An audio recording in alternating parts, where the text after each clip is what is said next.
Good morning, Vaishnavi madam. Good morning, dear participants. The But day 5. Good morning, madam. On day 5, last day, first session of this Atal-sponsored one-week faculty development program. Today we are going to hear from Vaishnavi Bhope madam, who is a research scholar at IIT Kanpur on microwave sensors, history and current scenario, as well as IEEE Women in Engineering and its role in shaping women's involvement in STEM. So I welcome and it is a proud privilege to introduce Vaishnavi Madam. She is research scholar at Indian Institute of Technology, Kanpur, working in the field of RF and microwave sensors. Her PhD work focuses on designing dynamic range high Q resonators for angular and rotational sensors, chipless RFID sensors, and frequency surfaces. As a part of her internship at PacFossil Limited, a US-based startup researching on realizing biosensors, she is currently working on conceptualizing microwave sensors for biomedical applications. She is also an active part of various IEEE groups at the institute level, including IEEE APS, MTTS, and WIE, that is Women in Engineering. Apart from this, she is a content writer and editor at PhD of India, a social media platform that features inspiring stories of Indian PhD students. With this, I welcome Vaishnavi Madam for this lecture, and I thank her for sparing her precious time and agreeing to deliver a technical talk on microwave sensors, history and current scenario. She's also going to speak about IEEE Women in Engineering and its role in shaping women's involvement in STEM. Thank you, Madam. Over to you. thank you so much, sir. Thank you so much for the wonderful introduction. Do I have to switch on my camera before? No, Madam. You can Okay, turn on. fine. Okay, so I'll share my screen now. Yes.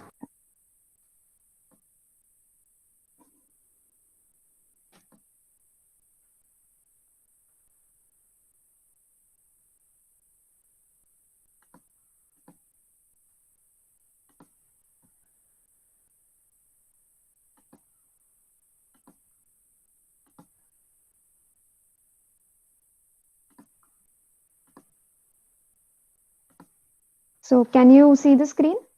Is it visible? Yes, ma'am. It's visible. Okay, great. Okay, so I'll start the presentation. So first of all, thank you so much, Dr. Torse, for the wonderful introduction and for inviting me to be a part of this faculty development program on technology awareness on industrial applications of microwave engineering. It's an honor to be a part of ATAL program of AICTE. So today I'll be talking a little bit about microwave sensors, the history and the current scenario, and also a little bit about IEEE Women in Engineering and its role in shaping women's involvement in STEM.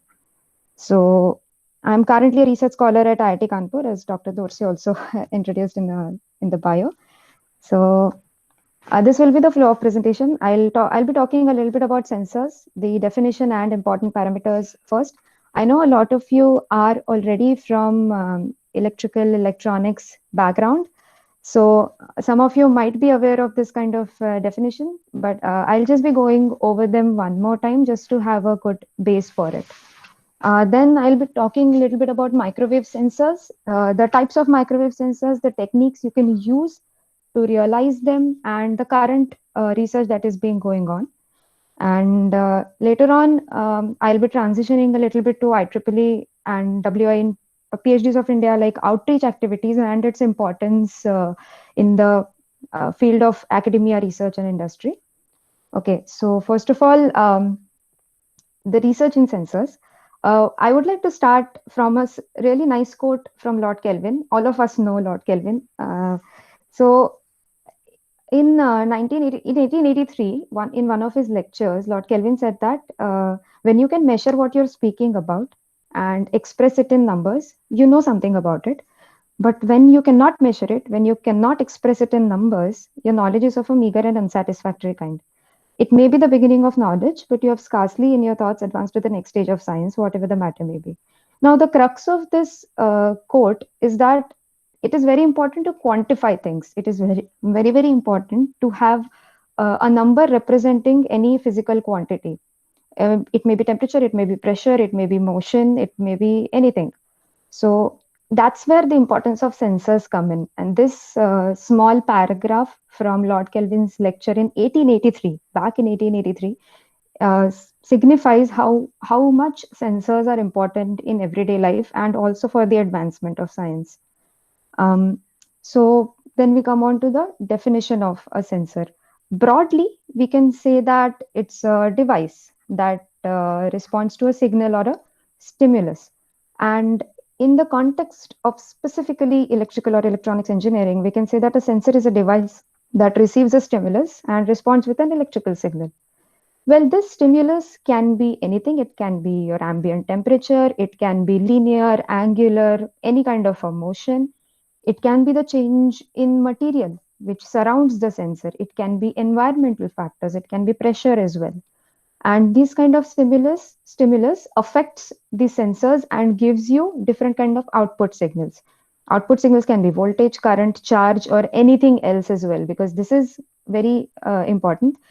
And the properties of the output signal that we can use to actually quantify the stimulus can be the amplitude, polarity, frequency, phase, or even digital code. In the case of digital encoders, you have a series of 1010 binary values, and you can measure, you can understand the variation in the stimulus through change in these kind of quantities of the output signal.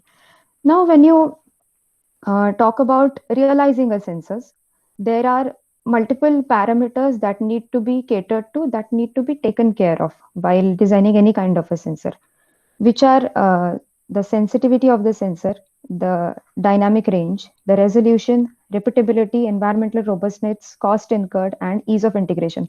Right now, with the work that is being going on, especially in Internet of Things, IoT, it's very important to have sensors which are very easy to integrate in the current systems that are already available to us.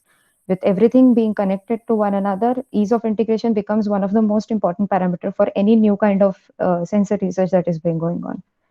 So this is a little bit about sensors, the history of why sensors are very important in our lives. So in the context of RF or microwave sensors, when we say that it's a microwave sensor, we are talking about using microwave signals for sensing different kind of things, for sensing material, temperature, and other kind of variables. So when we have a microwave device which is being used as a sensor, we use the S parameters. These S parameters can either be a reflected S parameters, can be transmitted signals, or they can be both. And these three signals have these properties: the magnitude of the signal, the phase of the signal, the shift or split in frequency. The shift or split will become more clear as I go ahead in the lecture. So we have, let's say we have only one resonance, and split in frequency means the resonance splits into two because of difference in coupling in the in the microwave sensor. So these three properties, then we have bandwidth, which can also be alternatively called as Q factor. In the case of narrowband systems, we can also call it to be a Q factor. And then the polarization also of the incoming or the transmitted or the reflected wave. So these properties can be used in the context of RF and microwave sensing, and various sensors have been realized with respect to this. So these are the advantages of RF and microwave sensors, why we should go more towards realizing these kind of structure, and why the research is important. Now we have a lot of available sensing techniques. We have optical sensors, we have thermal sensors, thermistors are there. Then thermocouple is there to measure the temperature. We have piezoelectric sensors. We have different kind of sensors already available in the market. So why to go for RF and microwave sensing? First of all, it's low cost. The current fabrication processes that we have available, especially to realize planar structures, they are extremely low cost. The batch fabrication is very, very cheap. Then they are highly sensitive, robustness against harsh environments. They have a potential for non-invasive and wireless sensing. Now, when I say non-invasive, it means non-contact sensing, which is an approach that it provides because of effective propagation of electromagnetic waves into the environment. So you have a, sorry, yeah, you have a microwave sensor over here, and the ability of the microwave sensors to effectively push waves into the environment and the changes in its environment and how it affects the performance of a sensor. This is a unique property of microwave sensors. And then more practical when it comes to less accessible environment or toxic or corrosive materials. So in applications like in industries where the operators deal with a lot of toxic or corrosive materials, uh, the employers, of course, would not want them to go near to these toxic and corrosive materials, but at the same time, they need to be monitored. So in such kind of application, in such kind of scenarios, the RF and microwave sensors become very important, and we can actually use them for industrial purposes. Then realizing reusable sensors. Okay, so we have the one example, one good example can be glucose strips. The glucose strips that diabetic people use to measure their glucose levels. So what happens is the blood sample, the one drop of blood, we put it on the glucose strip. The blood reacts with whatever the chemical is there on the glucose strip, and the current is passed on to the glucometer. And depending on the current, it measures the glucose level. We know what the glucose concentration is. Now, once this strip is used, we have to throw it away. Now, it is okay if the patient does not need to measure it every day or even every other day. But there are some patients, or they're in hospitals or in a lot of serious cases where the patient has to measure it like 4 to 5 times a day. And having these kind of disposable strips becomes very costly at times, and it's impractical.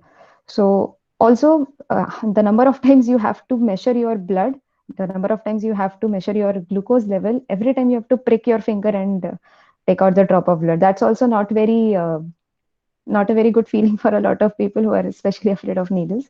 So I think it's very important to have sensing techniques with the science being so advanced, which eases the life of people and which introduces convenience in their lives.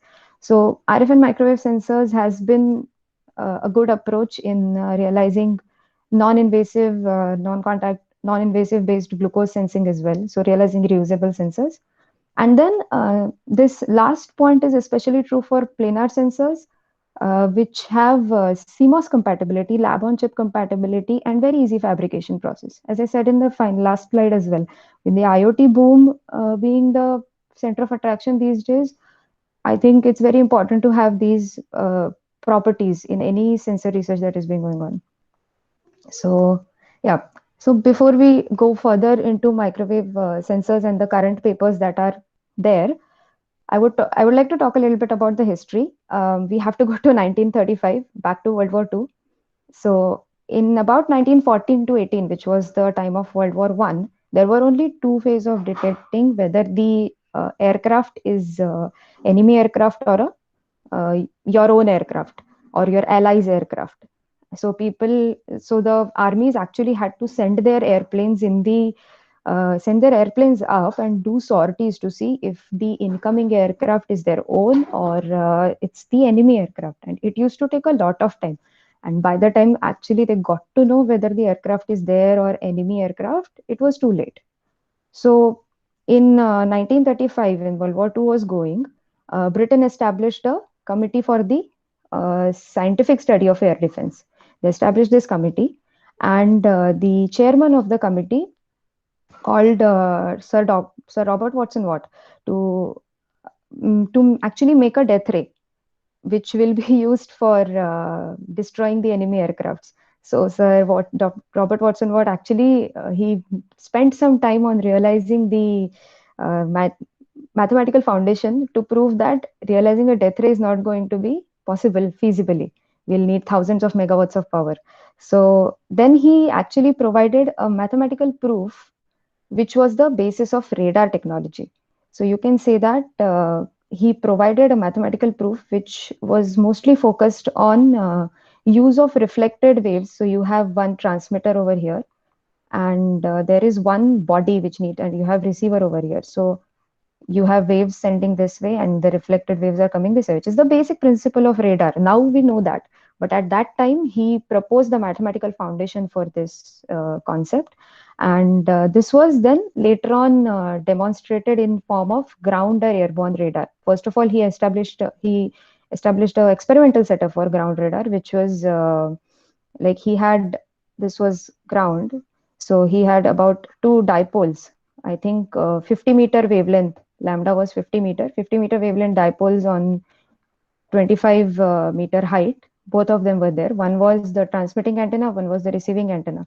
And it used to send out waves, and the reflected waves used to come here. And in the first trial, they were able to detect the aircraft at about 27 kilometer far away, which was very high with respect to that time. And slowly, as they advanced the technology, in the span of 1 year, they were actually able to sense an aircraft at about 100 kilometers. So this is how the initial work in RF sensors or using wireless technology for sensing it came about. Of course, we know that dielectric spectroscopy has been there.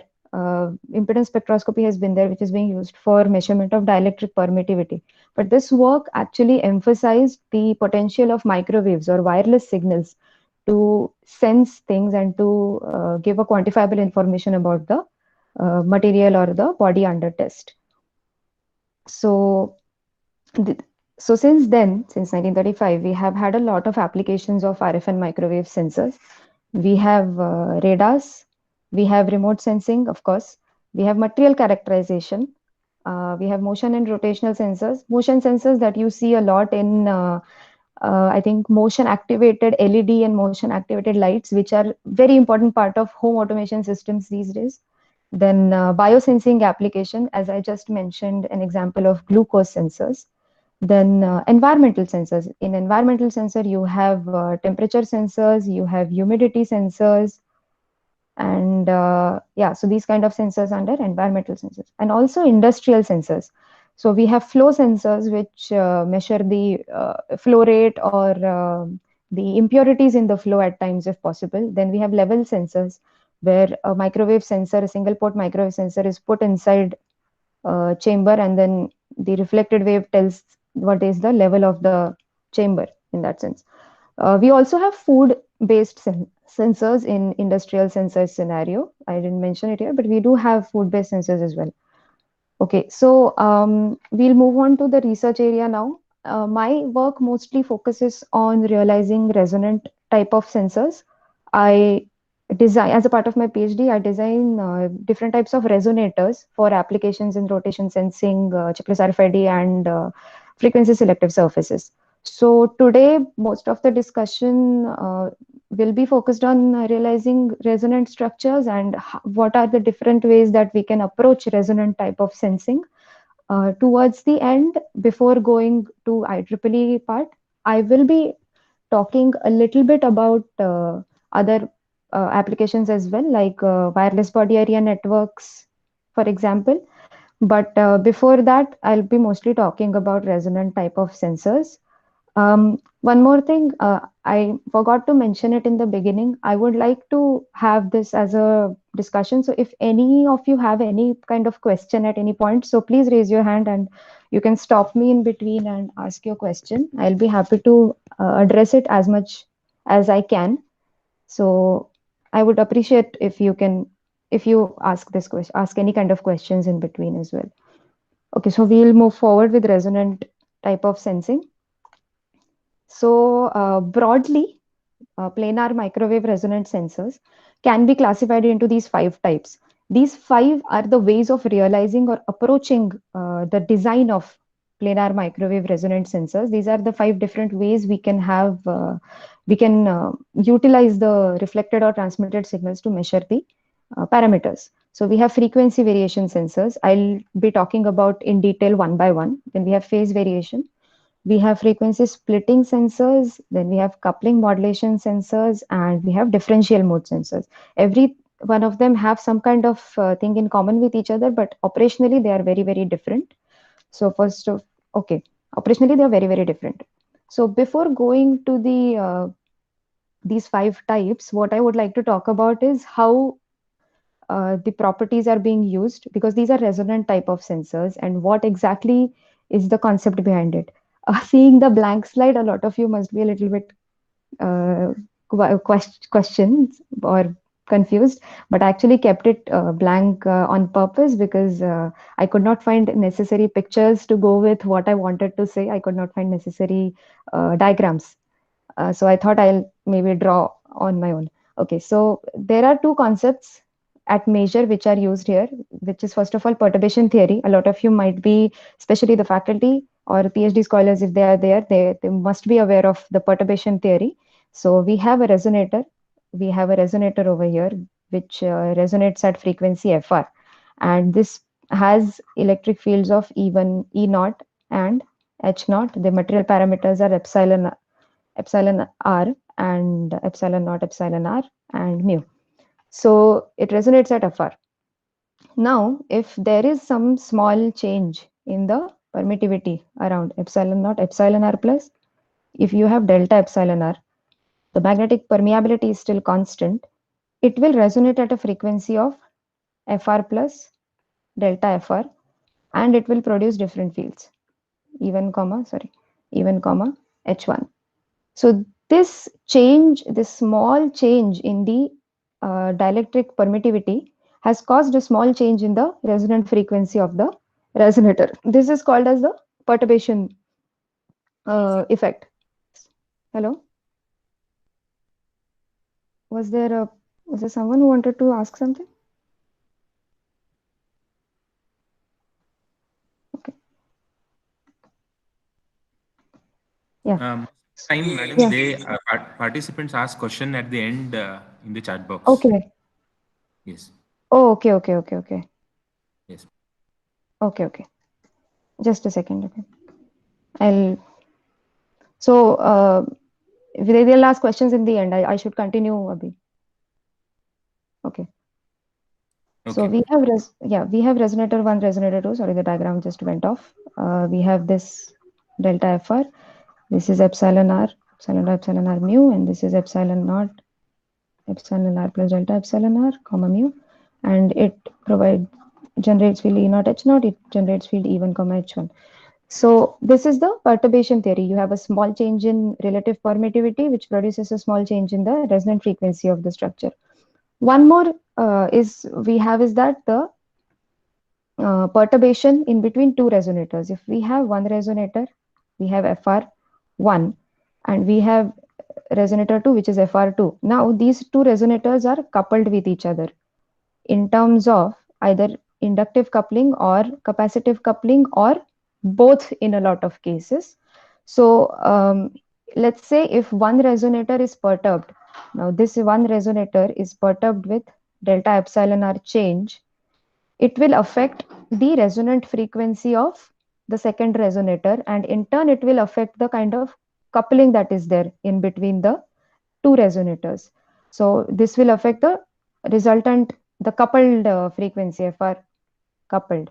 So first of all it was FR coupled, now it will be FR plus delta FR coupled resonant frequency. So this is the way perturbation theory can be used to measure the small change in permittivity, this delta epsilon r. This is of interest, which is changing from the epsilon r value.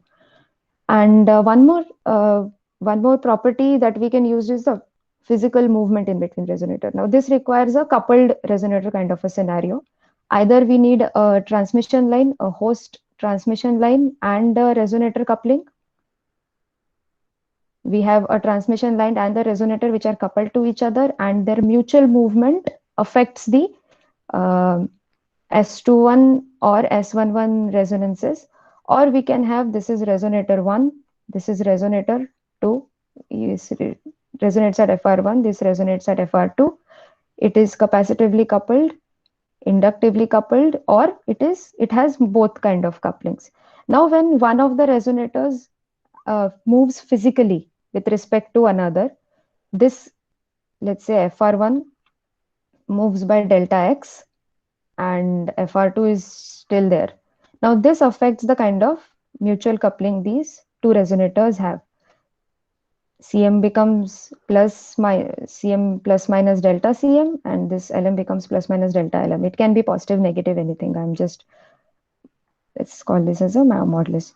Okay, so these properties, either the perturbation or the physical movement in between the resonators, can be used to measure these either delta epsilon r or delta mu r in a lot of cases, and also movement delta x, delta p, or even delta angular movements as well. If any one of you would like to read more about these concepts, there are very good books on it. For perturbation theory, you can refer to Electromagnetic Theory by Cheng, and for understanding the mutual coupling thing, and for understanding how mutual coupling changes and coupled resonator theory, you can refer to microwave filters by Jia Sheng Hong. If I'm hope I'm spelling the name right. So these are two very good books if you want to read more about it, if you want to go to even more depth on these concepts. Okay, so I'll start with the resonator type of approach. So any kind of a resonator can be modeled with a equivalent circuit, lumped element circuit, as long as it satisfies the quasi-static behavior, that is lambda, that is the length of the resonator is less than lambda by 4. Okay, so as long as this is true, we can express either the band stop or the band pass response in terms of equivalent lumped element circuits. And generally, these two formations are used in form of to represent the resonators, different kind of resonators that we have. Okay, so one more question you might ask is why to go for resonant type of sensing, especially for material characterization, if we already have these many techniques available to us. We have coaxial probe, transmission line, we have free space resonant cavity measure method, parallel plate method, and planar transmission line. So we have all these methods available for us already. Why would we go for a resonant type of sensing? So in my opinion, when I was reading more about it, when I was also preparing for the lecture as well, during my thesis preparation, what I realized that for realizing real-time sensors, which give us instantaneous data, it's good that we have these broadband measurement techniques which give a nice spectroscopy data over a wide frequency range for material characterization. These are good to make models, either the debye models or Kolkol models. But in order to have a real-time system where we need instantaneous data, resonant sensor approach is the best, because first of all, it's very fast. It's easily integrable because these are laboratory measurements. You have to have a nice laboratory setup to carry out these measurements. And resonant sensors are lab on chip kind of module. You have a small device which you can use, and they are also more accurate, and they are also more robust to the harsh environment and environment around them. So I think that's why research into resonant sensors, especially in material characterization, is very, very important. Okay, so we'll move on to the first type of resonant sensors, planar resonant sensors, which is frequency variation sensors. So when we talk about any resonator, we have this kind of a curve, or we have this kind of a response, depending on whether it is band pass or band stop. And the properties of these kind of response, it can be any S parameter, it can be S11, S21, or depending on SMN, let's say M can be equal to N. And the property of this signal that we can use is either the resonance frequency, the bandwidth, which is basically the Q factor, and also the amplitude. So these three parameters we can use to quantify uh, the quantity under test. Okay, so this measurand, whatever it is, let's call it X. This is input measurand, which is temperature, dielectric change, anything. It modifies the resonance frequency and magnitude of the sensing element. Okay, it also modifies the Q. Then a transmission line loaded with a single or multiple resonators and a resonator loaded antenna are the two ways, two of many ways which we can use to realize frequency variation sensors. So these are very simple and easy to design, and these are of special interest for material characterization, as I just said in the previous slide. The drawbacks of these are they need wideband interrogation signals, because as the parameter x, input parameter x will change, the stimulus will change, this frequency will shift either to here or here. So we need a wideband interrogation signals at the other end of the frequency variation sensors, especially in scenarios where we have significant input dynamic ranges. We have a lot of changes in this stimulus which produce a large changes in FR. So including having this drawback increases the cost associated with the electronics. And these frequency variation sensors are also subjected to cross sensitivities, since they are very sensitive to the changes in the material, especially when they are being used for material characterization. The changes in the environment will affect the resonance of the structure. So they are very much subjected to cross sensitivities. These are the negative parts of frequency variation sensors. So we'll talk about what is the current type of research that is being going on. So this is one of the papers. Microfluidic sensor. They have so they have realized a microfluidic sensors. They have a host transmission line. This was in 2013, I guess. Even though it's an old paper, it's a very simplistic representation of microwave sensors, especially for microfluidic applications. Which are of very high importance, especially in biomedical and DNA sensing area. So in this sensor, they have a host transmission line, which is this one, and they have, I'll refer this diagram, it's better. So they have a host transmission line, which is a microstrip line, and a split ring resonator coupled to it. So in a lot of application, I would like to mention it in the beginning, in a lot of resonant type of structures, the resonators that are being used are inspired by metamaterials because of their ability to provide a very high quality factor and a very low amplitude, I mean, very good rejection ratio, if you can say. So they have so the current literature uses a lot of metamaterial inspired resonators for application in resonant type of sensing. So you will see a lot of split ring resonators or complementary split ring resonators, either in their pure form like square or rectangular or circular, or some different forms of split ring resonator or complementary split ring resonator. They have a very good ability to produce highly concentrated fields. For example, this split ring resonator produces a highly concentrated electric field in between this split gap and highly concentrated magnetic field around this arm over here. So this microstrips is magnetically coupled to the split ring resonator and it produces a very high electric field. So any material which will be placed on top of this small area over here, any small change in that material will introduce a huge change in the frequency of this split ring resonator. So this is the property which is mostly used in the context of split ring resonator. As you can see here, this sensor is being used to measure both the real and complex part of the relative permittivity. You have epsilon r, which is equal to epsilon r dash minus j epsilon r double dash. So this change in the real part of the permittivity affects the resonance frequency, and change in the imaginary part of the permittivity affects the magnitude of S21 and also the Q factor, as you can see over here, right? It affects both. There is a relationship in between the two.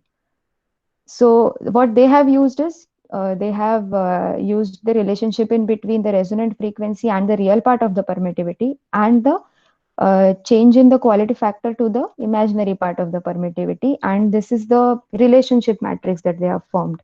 And a binary mixture of distilled water and ethanol at different fractions is used to characterize the matrix. Now, the literature already has the properties, the dielectric properties of distilled water and ethanol mixture. We already have a data set for it. So they've used that data set to calibrate these four values and establish this relationship. And as you can see, they have used water methanol mixture to sense whether the sensor is operating very well or not. And this is the relationship, that's what they have found. So this sensor gives a very good characterization of water methanol. So this is one way of doing it. For example, the resonant frequency and the Q factor are directly related to the real and imaginary parts of the permittivity. The another way is relating the resonance frequency to the real part and the magnitude of the S21 to the imaginary part. So this gives a different kind of a relationship. Here, as I said, that the imaginary part affects both S21 and Q. Here they have used Q. In this paper, they have used, these are same authors, by the way. As you can see here, these are the first author here and the second author here, they are the same people. So this is a work by this is the work of the same lab. You can see they have used a delta S21 over here, magnitude of S21. So these are the two ways of characterizing materials. Now, when we talk about material sensing using frequency resonators, there are a few problems. First of all, variable sample thickness. Let's say you have a resonator here and you are keeping this sample on top of it. The thickness can be T. Now, as the sample thickness will change, this effective permittivity that it is responding to, for example, uh, when we have a resonator which is emitting these are the E fields. Now you have another material on top of it, so the fields penetrate into this material. Now, how much of these fields actually go to the air and penetrate also in the air depends on the thickness of this sample. So it has to be uniform, or it at least has to be as much so that these fields do not penetrate into the air. And not a lot of time we can get like very uniformly placed, uniformly thickened samples. That becomes one of the problems. The other problem is the air gap. So if this is our resonator and this is the sample on top of it, there is a small air gap in between them, and this air gap is variable for every measurement unless we have a very good calibration technique. So these are the two problems um, which are being solved one by one. In the literature, I'll talk about the ways to solve these problems as well in the coming slides. So to alleviate these two issues, the control variables we have in our hand are, we can have better parameter extraction methods. We can have a better measurement and measurement setup and environment, and we can have as less fabrication tolerance as we can have. These are the three things that we have in our hand. These are the control things. We can control these three properties. And so recently it has been shown that high resolution active loop assisted microwave sensors are developed to enhance the readout capability, which means that if we have a resonator over here, it solves one of the issues, by the way. It it has if we have a resonator over here and there is S21 and S21 curve is something like this. So it has a very high bandwidth or a very low Q, as you can say, and we want a sharp response to have a better resolution. Okay, so what active loop does is Q has stored energy upon lost energy, right? The definition of Q is that. So as less loss energy will have, energy loss will have, as higher Q will have. We have stored energy upon losses, right? So as the losses will decrease, the Q will increase. So what this active loop does, you have an active element over here, which is, you have an active amplifier kind of an element over here. It compensates for the loss. It amplifies the signal and it compensates for the loss, and thereby increasing the Q factor of the system, overall system. So this is one way which is being used to overcome the problem of sensitivity, and you can we can see it in more detail in this slide. So okay, so as I mentioned here, we can have a better parameter extraction method to alleviate issues. So in this paper, what they have done is they have used three different complementary splittering resonators over here. As you can say, CSR are on the ground. They have three different resonators resonating at three different frequencies. So you have three variables. Okay. So what the authors are mentioning here is that they'll have a certain air gap in between the measurement under test, MUT, and the resonator, substrate layer and the resonator. So what the authors are pushing is that they will first of all use the three different frequencies to calculate multiple parameters. So the unknowns here are epsilon 3, D2, and D3. So we have three unknowns and we have three different frequencies and three knowns. Okay, so in this, I'd like to mention that in this paper, they are only focusing on the real part of the permittivity, epsilon or dash only. They are not focusing on the losses incurred. So that's why only using frequency will work here as long as the materials are very, very low loss. Okay, yeah. So coming back to the paper, they are using the D2 and they are using the three frequencies to calculate these three unknowns, so that first of all, they'll calculate the air gap, then they'll calculate the effective permittivity of the air gap plus the MUT layer, and then they'll use the effective permittivity to finally calculate the epsilon 3 and D3. So here the problem of variable air gap is reduced because they're using more and more variables to quantify these different parameters. And as you can see here, they have very good simulation and calculation agreement over here. Now, one more work that is being going on is in fault tolerant sensing. As I said that frequency variation sensors here, I had mentioned that they are subjected to cross sensitivities that is caused by changes in environmental factors, right? That is the one of the drawbacks of frequency variation sensors. In this paper, the authors have tried to overcome that drawback. So what they're using is active loop, as I had mentioned the concept of having an active feedback loop over here with the resonator. So we have a host transmission line. This meandered structure is the resonator, and this black thing that you're seeing is the regenerative active circuitry, the active loop. So yeah, it can be seen much better in this diagram. Okay, so what the authors are saying is that we have three different factors that change with respect to the real and imaginary part of the permittivity. We have quality factor that changes, we have resonance frequency that changes, and we have amplitude that changes. So this is a 3D graph. So what the authors have done is they have established relationship for each of them. So each one pair. So we have amplitude, quality factor, amplitude, frequency, and quality factor and the frequency. So you have three different relationships. And these three different relationships are then modeled into a fuzzy neural network. So this is the output. AI is the membership function. And later on, they have in the paper, they have used different types of membership functions to see how better response they get and how better mapping accuracy that they get. So cluster 1, 2, 3 are three different types. Cluster 1, 2, 3, 4 are four different types of materials that they are using to quantify the dielectric permittivity, and this is the accuracy. For example, using frequency, quality factor, and amplitude, what different kind of mapping accuracy that they get. And this thing, both Gaussian combination and Takagi Sugino, these are different types of membership functions. So you use different type of membership functions and you get different types of accuracy. So as you can see, for this Gaussian combination kind of a membership function, you have a very good accuracy. For very good, I mean okay for number 3, but appreciable for 1, 2, and 4.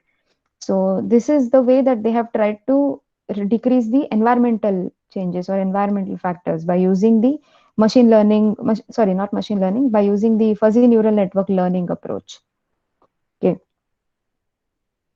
So one more problem is the enhancing the sensitivity. That was also one of the things that is the research is being going on. So in this paper, what the authors have tried to do is, first of all, they have a host transmission line, which is a normal transmission line, microchip transmission line, and a and a split ring resonator coupled to it. So when they studied the split ring resonator for different fluids or different types of material passed from it, they observed that the changes in the material properties produce very small shifts over here. As you can see, the range is very, very small. So they carried out a study. As you can see, if this is the microstrip transmission line and this is the resonator, as you can see, as the coupling capacitance, the series coupling capacitance is increasing over here, the dynamic range is also increasing. It is the maximum for the black curve, which is Cc upon C gap is 0.4. So it is maximum. And for small changes in epsilon r, it is producing larger changes in delta f for the black curve over here. So they tried to increase this Cc by using series capacitances over here. So this is the transmission line, and we have series capacitances, which is kind of a representation of a metamaterial transmission line, as you would say. These are parallel inductances and series capacitances, and this increase the sensitivity, this increase the dynamic range and also the sensitivity. As you can see over here, it has more range of resonances in the same resonance area. So these were the methods that you can use. These were the properties of frequency variation sensors that you can use to realize such kind of structures, material characterization. One more property of frequency variation sensor is that we can also use it to realize these kind of positional sensors. As you can see, we have two antennas over here, and these are the chipless tags. We have a vertically polarized and one is horizontally polarized, and this is the interrogation signal that goes to this vertically polarized signal, and whatever the resonating loads are there, the changes are transmitted by this transmitting horizontally polarized antenna, and also response signal is detected by this horizontally polarized reader antenna.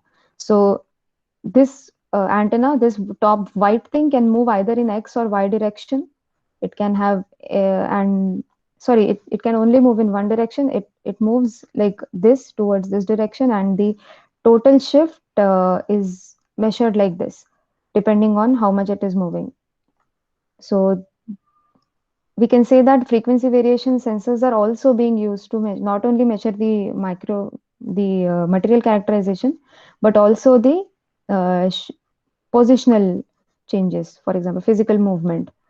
So this was regarding the frequency variation sensors. Now we have phase variation sensors.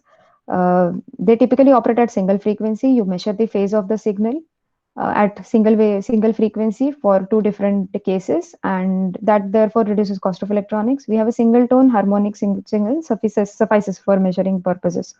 So then the problem is measuring phase of the signal is not always simple. So that's why most of the phase variation signals, they are used like phase to magnitude conversion is usually employed to actually read out the signal. So first example is this: you have a reference line, you have a sensing line. These are metamaterial transmission lines.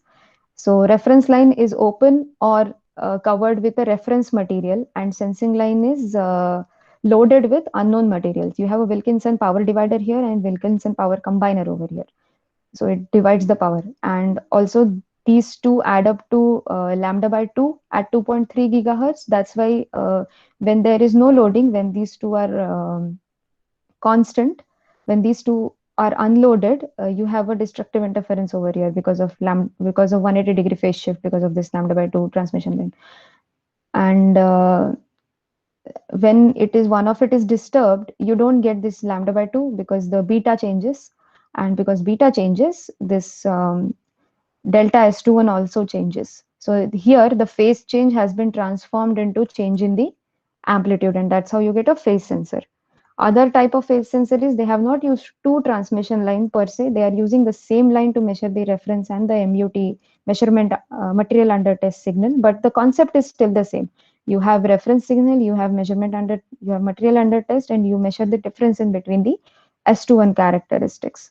So just in this paper, to have more samples, what they've done is they have put holes in the existing different type of samples. For example, this sample 1 with with these many holes and these many holes, which changes the effective permittivity of the samples. Even though it is by very small value, it does change the effective permittivity.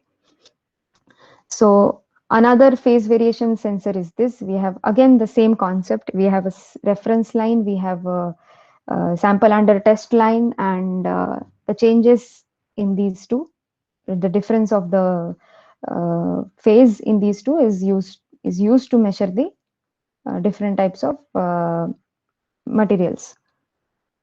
One more phase variation sensor, which is not an application in dielectric characterization, material characterization, is this one. This is actually a rotation sensor, which is using the phase variation method. So this is a host CPW line. This is also host CPW line. There are two splitting resonators coupled to it. So here the H plane and so here there is complete transmission. So the planes are oriented with respect to each other. But here, as they change the symmetry, both the split rings are changing the symmetry, and you get different responses. For example, here you can see this is the response for the first case, these two responses, and these two responses are for the second case when they are rotated by an angle theta. Okay, so these are the two. This is a way where you can see there is a huge difference in phase of S11 and S22. Right. Well, in practical application, they have not used a CPW host line. They have used a microstrip to slot line transition over here, because if we want to use a CPW host line, we can't just use one resonator over here and not use this resonator, because it will generate undesired slot line modes. So that's why whenever we are using CPW line, it's important to have periodic loading and not asymmetric loading of CPW, because it will generate undesired modes.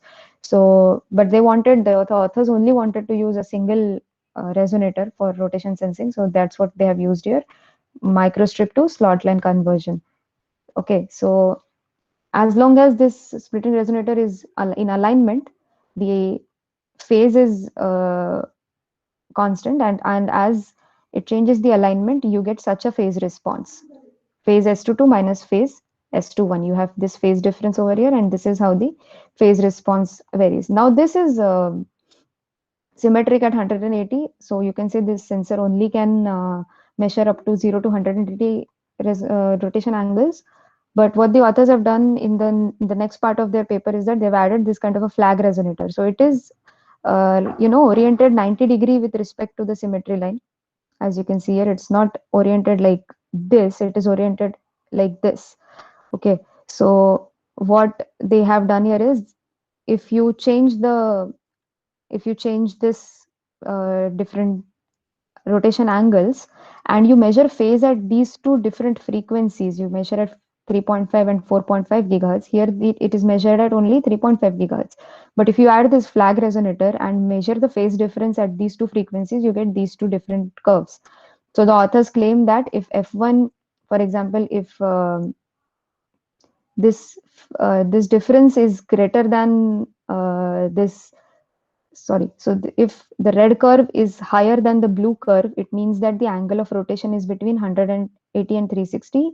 If the blue curve is higher than the red curve, it means that the angle of rotation is between 0 to 180. So they've used this comparison kind of a technique to measure the rotation angles from 0 to 360 degrees.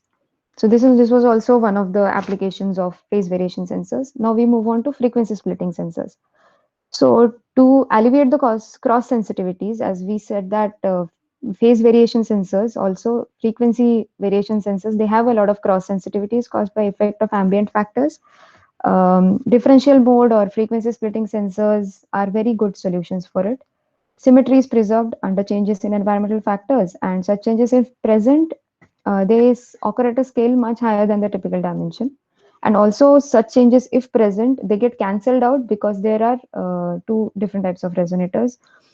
Then a line is symmetrically loaded with a pair of identical resonators. Under perfect symmetry, single notch arises. However, when symmetry is disrupted, you have different notches. You have two different notches. One good example is this. For example, you have this is a positional, this is a movement sensor, alignment sensor.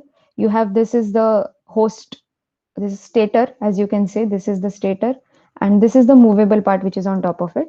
It can measure movement in both this direction and this direction.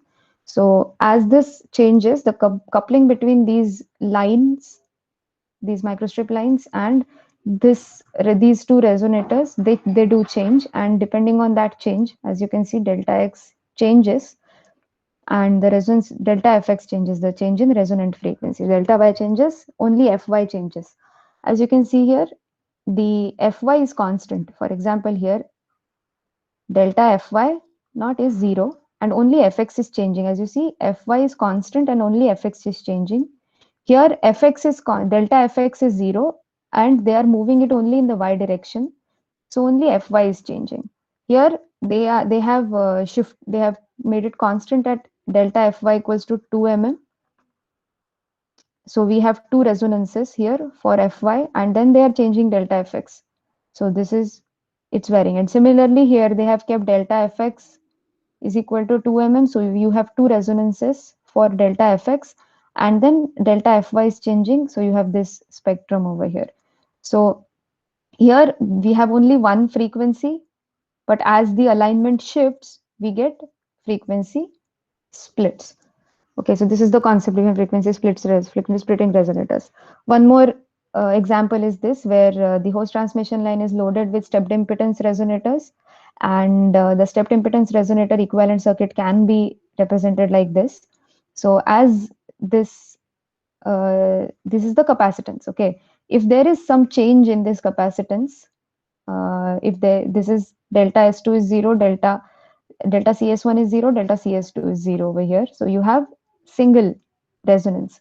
As one of them changes, you have delta CS2 as 3.45 and delta CS2 as 4. These are two different cases. You have different, there's different splits, different resonant frequency. You had only one resonant frequency here. Here you have two different resonant frequencies. Now it has changed in the other direction. They have decreased the capacitance provided by this plate over here. So you have again different kind of a frequency split.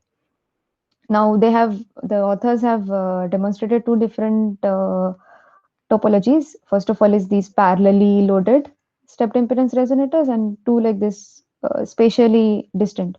So what they observed is that there was a lot of coupling in between these two stepped impedance resonators, and to reduce the coupling, they use this approach. These are spatially separated with respect to each other. But here also the performance is same. As soon as you change the capacitance provided by this plate, uh, you have frequency splits. Now, the importance is that this capacitance change is provided by the perturbation. As soon as you add some material to one side of it, as soon as you add material here, you have a perturbation. And that's why the capacitance changes, and that's why the frequency split is observed. So this is one way to do it. This is the measurement that they have done. Then one more is coupling modulation sensors. In coupling modulation sensor, transmission line is symmetrically loaded with a symmetric resonator. Then coupling between pair of resonators also is there. Either you can have a host transmission line and a resonator, or you can have two resonators coupled with each other. Then material characterization can be also achieved using this mechanism, where one of the resonator is used as a sensing element while the other one is unloaded. So this is very similar to this frequency splitting sensor that we just saw, where material characterization can be used. And this is one of the examples of coupling modulation sensors, where we have two resonators. We have this stator over here, the orange one, and we have this rotor over here, the yellow one. And as this rotor rotates with respect to the stator, you get different characteristics. So this is the whole setup over here. And as the rotor rotates, the coupling in between these two resonators changes. The capacitive coupling or the inductive coupling or both, whatever is present in between these two, that changes, and that change results in change of the resonant frequency. As you see here, as the rotation angle is changing, the resonant frequency is also changing. The authors have demonstrated two different types of sensors to have a more linear response. This red one gives a much more linear response than the black one. So this is for the original design, and that's the modified design. So this is the coupling modulation, one example of coupling modulation sensors.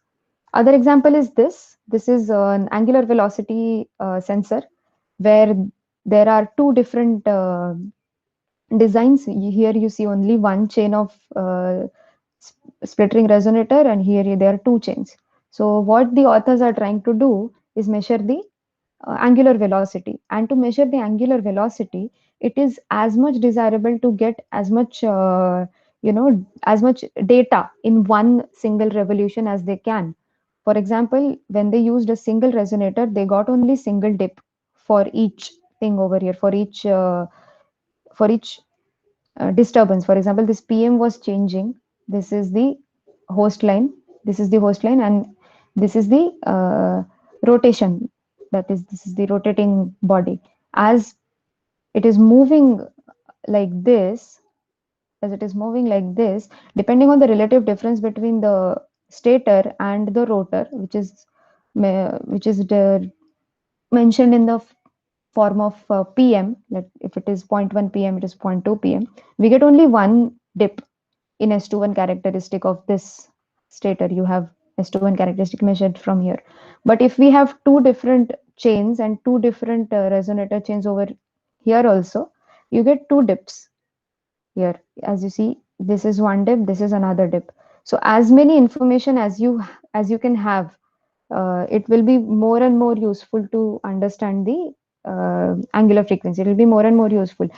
So what the authors have done is they have employed an envelope detector after the S21, so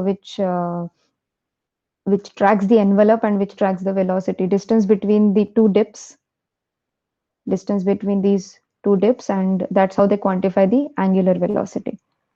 So this is another example of coupling modulation sensor. This is my own work, which I just recently published, and I also presented it in conference last year. So this is eccentric split ring resonator. In normal split ring resonator, what you have is uniform width, and also you for rotation sensing kind of analysis, there is a symmetry at 180. So you can measure only angles till 180 using this kind of a resonator. What we have proposed is that we had a shift in the inner boundary, which introduces a asymmetry in the design of split ring resonator. So we were able to gain these kind of asymmetric response. For example, you have this black line is for the uniform split ring resonator, uniform width, which is this one, concentric SRR, and for different values of En alpha are measured over here. You shift it in this direction and you rotate the inner boundary by alpha. And for different values of En alpha, what we get is different trajectories. So you have for uniform, if you have like this trajectory, for non-uniform, you have this trajectory. And with this, we can have different kind of behaviors. So we can measure angles beyond 180 degree. And we are also using, as a part of my thesis, I'm also using the same structure for chipless RFID application. I couldn't mention it here because the paper is under review right now. So yeah, now the last type of resonance sensor is a differential mode sensor, which is based on two independent sensing elements and are also robust against changes in environmental factors, since such changes are seen as common mode stimulus. Typically, these sensors are based on some of the principles discussed before, that is phase or frequency variation. As you said, as you saw earlier also, the phase variation sensors also employed two different resonators. Like they have this one resonator here, one resonator here, and the difference in between these two was being used. Difference in between the S21 characteristic of these two was being used. So differential mode sensor also work in a similar manner, as you can see. You have two transmission lines, and here two resonators are loaded. Now one is a reference and one is sample under test. Similar concept here as well. You are using S21 DC. This doesn't work especially on the concept of phase. This works on the concept of magnitude of S21. It reduces the cross mode transmission coefficient, and it is called the cross mode transmission coefficient, and this depends on the difference in between the reference and the sample under test. This is the measurement setup that they have. And yeah, this is the measured response for different materials. 1, 2, 3 are the three hold samples. They have drilled the samples to have different relative permittivity, and these three are commercially available samples. So this is the way we can approach differential mode sensors. So this was about resonance-based sensing. You can use these kind of different approaches to realize resonance-based sensors. We have a lot of commercially available tools like HFSS and CST that are very good for simulation of these. When I would suggest that I have incorporated this practice in my research as well. Whenever I'm designing a new resonator, whenever I'm using a resonator which is already there, that's fine. But if you're designing a new resonator, it's always important to carry out an eigenmode analysis before you use it in the context of a sensor, because that way you understand what different types of frequency it can give, and what are the different modes of the resonator that you have designed. So it's always important to carry out an eigenmode analysis before you use it. And then for measurement, of course, you can use cavity based approach, or you can place your new resonator inside a waveguide, or you can use a very small level of microwave, very small level of coupling.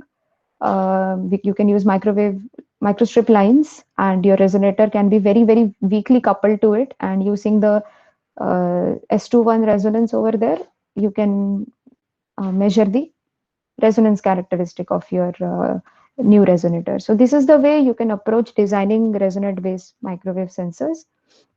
Another topic that I would like to touch a little bit upon is the wireless body area networks.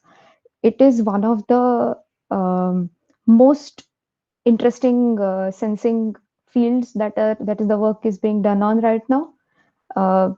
We as society, we are moving very well ahead in medical advances and medical healthcare technologies, and wireless body area network is a very important part of it. We need continuous monitoring, remote diagnostics within hospitals, and future smart home environments. Future smart home environments especially important for old people living alone. We need non-invasive sensing techniques. So that's where wireless and microwave comes from. So the wireless body area network devices sense different types of physiological information from strategically placed body worn sensors, which sample, process, and wirelessly transmit a human's vital signals. So you have heart rate, you have blood pressure, you have skin temperature, oxygen, blood glucose, everything. Everything, the sensors are placed on all your body, and then their response can be measured wirelessly at some other remote location. So, and also we have established standards for IEEE body area networks. For wireless body area networks, we have established IEEE standards in the form of 802.15.6, mostly in India, and also research mostly goes on in this frequency range because it is easily integrable in with Bluetooth and Zigbee devices for receiving, and also UWB band is being used for radar-based research that is being going on. I'll explain two different sensors. First of all is blood glucose sensor, which is a part of wireless body area network. So dielectric spectroscopy. Okay, so blood glucose sensor. There are steps to approach any kind of sensing with respect to biological tissues or biological indicators. It can be blood glucose. It can be anything. So the steps of approaching biological sensing is, first of all, dielectric spectroscopy of blood glucose samples with different concentrations over a wide frequency range. You have to do this step. Now this dielectric spectroscopy has been done by a lot of people, and this data is readily available online. You can just go search, and you'll have the dielectric spectroscopy data of blood glucose for different concentration. You don't have to carry out this experiment. If for some other biological indicator, if there is no data available, of course you'll have to carry out the spectroscopy. Okay, so once you have this data, the next step would be establishing a Kolkol or a T-by model. These two are permittivity dispersion models. For example, this is a Kolkol equation depicting the dispersion curve, then employing resonant sensors for real-time determination of blood glucose level. These are the three, broadly, these three steps are important in realizing any kind of a biological sensor. So in this paper, they have very good review. This is a very good review article for blood glucose sensors. You can refer to this article if you're interested in this kind of research area. And I think, yes, NCBI has a lot of good papers on biological sensing and microwave sensor application in biomedical area. So you can refer to papers at NCBI. Okay. So this is one example of blood glucose sensor that was proposed in 2020. It's very recent actually. And they also gave a nice prototype here, which was interesting to see. So what they've employed is there is a CPW kind of a structure, but it's a single port structure. Okay, there are no two ports. They are measuring the S11. So they have modeled the finger like this. This is the finger model, and this is the sensor top. As you can see, the finger is modeled with so many different layers. Every layer has its own Debye equation. This is the Debye equation. Every layer has its own constants for their own Debye equation. So they have modeled this finger here, and then they have modeled the sensor here. So they get, as you change the permittivity of the blood layer, because glucose will be in the blood layer. So this is the blood layer, right? So as you change the permittivity of the blood layer, you get different S11 resonance frequencies, and they have used these frequencies to measure the blood glucose levels. Okay, so this was regarding the blood glucose. One more important part of any wireless body area network is the heart rate sensors or wrist pulse sensors. So one research that was proposed in 2018 is here. So what they've used is they have used radar concept to measure the wrist pulse or the heartbeat rate. So what they've used is a self-injection locking mechanism. Self-injection locking is when we have oscillator 1 and we have oscillator 2. Oscillator 1 is resonating at FR and this is at FR plus delta FR.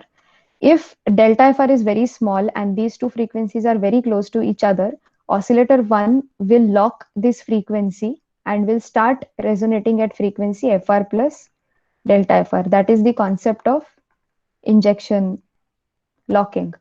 So what the authors have done, they have used this concept of injection locking in measuring the chest beat, heartbeat, and wrist pulse detection. So this is the antenna they have, which is placed in proximity to the chest or the wrist.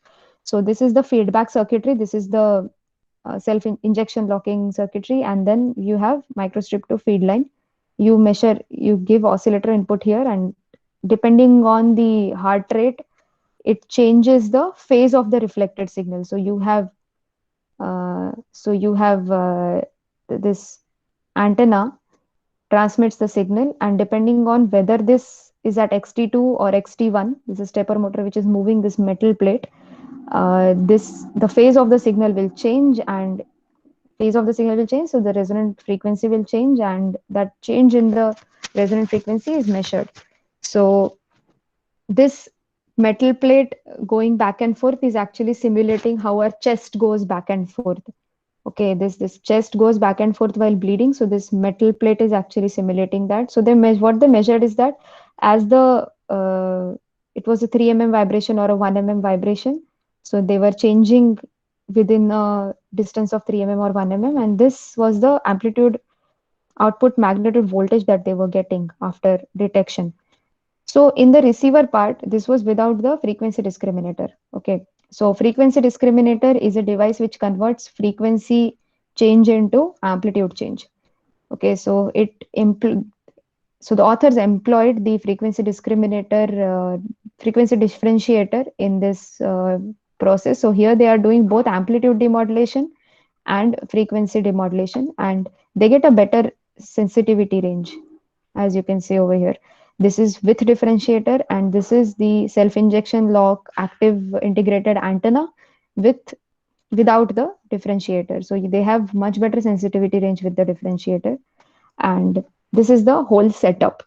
Okay, you have the antenna, you have the differentiator, you have the envelope detector, and this is the baseband amplifier. Okay, you get voltage output. So this is for the metal plate setup. The metal plates are moving back and forth, and this is the result that you get. Okay, this you have observed here that the highest amplitude in the frequency spectrum, normalized spectrum is at 1 gigahertz. And actually, they had set the frequency of the stepper motor, which was moving the metal plates, to be 1 hertz. So you see, this peak is actually at 1 hertz, irrespective ki how much the metal plates are moved, whether they are moved 4 micrometer here, there, or 1 micrometer here and there. Okay, so this system actually works. It proves that.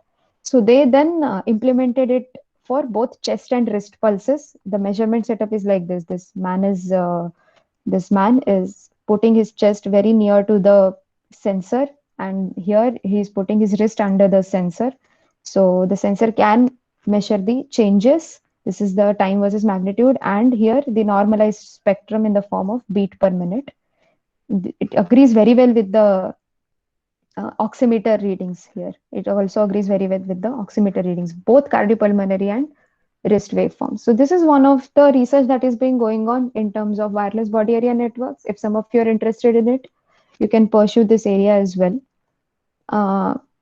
Because of shortage of time, I cannot touch upon every type of micro center that is there, but these are other application that are there for microwave band RF sensors. You have microwave imaging sensors, which are used to image biological tissues like muscles and breast tumors. A lot of research is being going on to measure the breast tumors to detect cancer early. Then moisture content sensing for wood and everything. Then structural health monitoring to detect cracks or bends in civil structures or your walls or any buildings.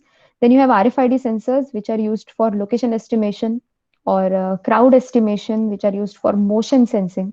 Then you have IoT, where these new sensors are becoming as much as board mountable as they can, then easily integrated with communication devices. So these are the other application of microwave sensors. So in conclusion, I would like to say that microsensors are best suited for applications where contactless, repetitive, and accurate measurements are desired. Then, apart from wideband spectroscopy, narrowband resonance-based sensors can be used to realize compact, easy to fabricate, low cost, and accurate planar sensors for various applications. Emerging areas like wireless body and networks and IoT had a good scope for further research in microsensors, both resonant and non-resonant, as we just saw. So, because of shortage of time, as I just said, I could not touch upon every type of microwave sensors.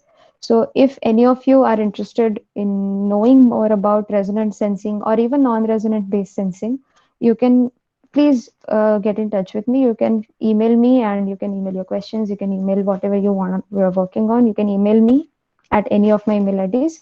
I'll be I'll be responding you. So this was regarding the types of microsensors. Currently, there are a lot of industries that are working on realizing these kind of RF and microwave sensing systems. Because even though the radar or motion sensors, you see a lot of them in your day-to-day activities. For example, the remote sensing thing, then all the autonomous vehicles, autonomous driver assistance system, they employ radar at a very high level. Then you have motion sensors, but a lot of resonance-based sensors or biological biomedical application, they are not as much popular. They are not a lot of commercial products are available in those applications which use microwaves, which use RF and microwaves for sensing. So these three companies are actually working on realizing different kind of sensors, and I'm very, very glad to mention that all these three companies have been started by PhD students. After they finished their PhD or while they were working as a professor in some institute, all these three companies have been started by PhD scholars, by researchers, by actual researchers. So Patfosi Technologies is one company. I am actually working as a part-time intern here, which works on biosensors and realizing wireless body area network sensors. Then Wavescan Technologies, the CEO of the this company is a graduate of National Technological University, Singapore. Then the company mostly works on realizing sensors based on non-destructive testing. They work a lot on structural health monitoring, then through wall imaging. They work a lot on these kind of products. Then there is one more company, RF Microtech Italy. I think it started in 2007. This is just a 2-year-old company. This company is, I think, 5-year-old.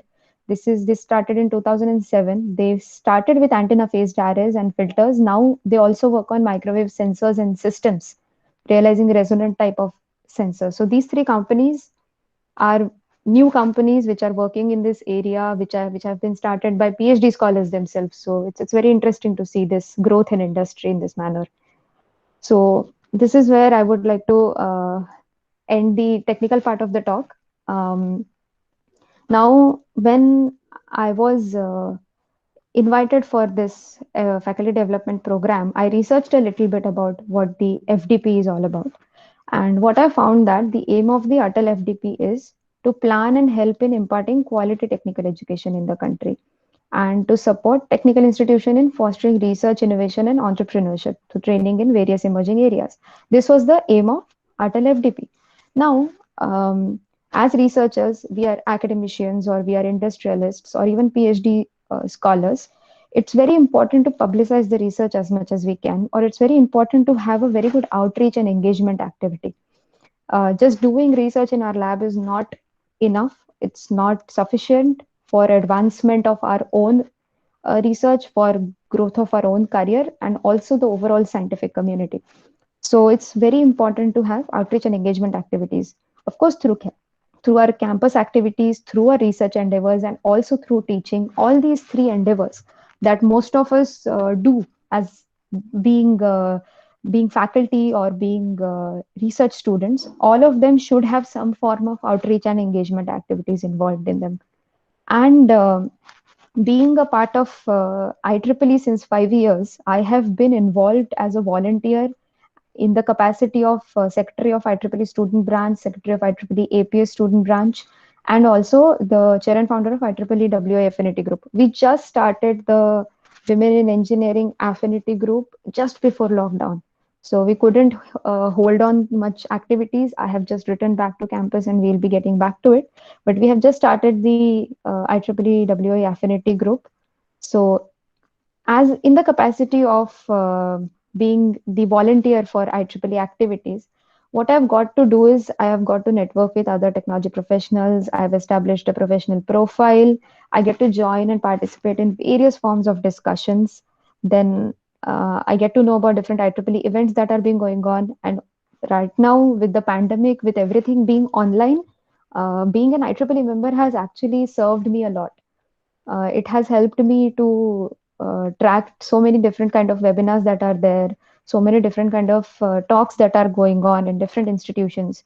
So it has allowed me to do all these things because I was a part of an organization as big as IEEE. Now IEEE is just an example of an outreach activity. It can be anything, but I'll be talking about IEEE mostly because I have been a part of it. So I'll be talking a little bit about IEEE WI as well. The reason why WI started is because we need a dedicated strategy not only for increasing the representation, but also ensuring that they thrive. Because a lot of girls, a lot of women end up leaving their jobs midway, and incentivizing them to remain in these high paying jobs and institutionalizing organizational cultures that enable women to advance in these fields. There can be a lot of reasons, personal, professional, why women end up leaving their jobs, because this is statistically proven. I'm not just saying blanket statements here. India tops the world in producing female graduates in STEM, but ranks 19th in employing them. Now, this big difference can only be possible if a large chunk of female graduates, female STEM graduates, are leaving careers in between, or either they are moving outside of India to pursue their education. But most of them are actually leaving their careers in between because of many other reasons. So IEEE WI focuses on promoting women engineers, scientists, inspiring girls around the world to follow their academic interests to a career in engineering. So they have different programs, they have different ways to do it. One of it is IEEE WI STAR program, which is kind of a like mentee mentor program. You have a student, teacher, and research engineer scientist program. So it actually caters to the problem that at young age, a lot of girls are discouraged from careers in mathematics, science, and engineering. So this outreach program promotes involvement of IEEE members with local junior high and high schools in order to create positive image of engineering career. So it's like a one-on-one interaction where one student, one IEEE student is paired with one girl student in the junior high or high schools, and they mentor the student. If the girl is interested in pursuing a career in mathematics science, which is science, technology, engineering, and mathematics, which is STEM, if the girl is interested in pursuing a career in that, it is the responsibility of the IEEE volunteer to ensure that he gives or she gives the girl as much as information as he can. She or he mentors the girl as much as they can to ensure that they have the interest and the interest is still there. Then another thing, IEEE WI International Leadership Summit. It is internationally acclaimed program. It actually started in India. The first IEEE ILS ever was conducted in India, which is one of the world's largest technical communities working towards shaping scenario of underrepresentation of women in engineering and technology. This is one of the activities that IEEE WI does every year. Last year, because of the pandemic, it could not happen. It was actually arranged in my hometown, Nagpur. I couldn't go there. But yeah, so last year it could not happen, but every year it happens 2 or 3 times throughout the world. Then there is one more activity is that IEEE travel grants. So if your paper is accepted in any IEEE or WI sponsored conference, you can get a travel grant from IEEE WIE to travel to the conference, present your paper, and also represent your IEEE WI affinity group. So I actually took advantage of these two things. I got to visit International Leadership Summit at Bangalore 2019, and I also got to present my paper at Asia Pacific Microwave Conference in 2019 from the funding of WI. So this was regarding one outreach activity. It can be anything, as I said. Outreach activity can be anything. IEEE being the biggest body for electronics and electrical engineers all over the world. It provides a very good base to start outreach activities. But as a student, I've also been a part of PhDs of India, which is a social media platform featuring inspiring stories of people pursuing their PhD in Indian universities. I'm currently an editor and content writer there. What we do is we interview PhD students who are doing their PhD in India, and we try to write their story. A lot of PhDs actually never talk about how they did their PhD, what kind of challenges they faced during their PhDs, and that's what we try to put forward as well. So this is a small outreach program that we are doing. We are also establishing a network of Indian PhD students, so that if someone needs to know about something, let's say someone needs to know about how papers are written in this particular field or how research is being approached in this particular field. We have contacts of so many researchers all over India who are currently in India or who have completed their PhD and are doing postdocs abroad. So we have a lot of contacts of these kind of researchers, and we have established a nice network of Indian PhD students who help each other on a constant basis. So if you have time, if you're interested in this initiative, you can visit our Facebook and these 4 pages. We publish our stories here, and we get good response. We have good following on all these pages. So yeah, this was about it. I think I took a lot of time. It has been 1 hour for 24 minutes. So I'm glad that I could finish in 1.5 hours. So this was regarding the uh, research that is been going on in the area of microwave resonance sensors and the ways that you can do microwave resonance sensing and how to approach that.